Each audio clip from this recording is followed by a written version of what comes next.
आज आम प्रस्तुत करवा आलू मसला। आलूर टेस्ट मसलारू आसए। आदि मसलार औषधीय गुण सहित मसलार टेस्ट अच्छी निश्चित भाव में डेली लाइफ रे यूज करवा कथा।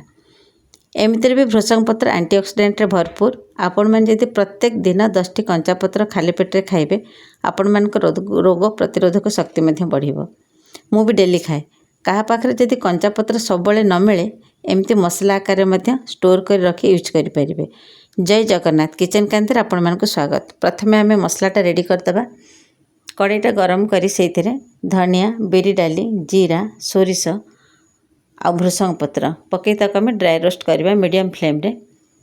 जिते पत्रटा क्रिस्पी हो हाथ में एमती धरले गुंड हो जाऊ गैसटा को ऑफ कर देकी मसलाटा को ठंडा करदे। ठंडा कर ताको आम ग्राइंडिंग करदे। तापर कड़ई तेल नहीं जावा। तेल गरम हो गला कंचा लंका हिंगु हलदी तापर जो आलूटा को आम सिझे रखी छोट छोट साइज रे काटिक रखी आलू को देदेबा। आलू को दे ताको आम भल भाव गोलई दबा।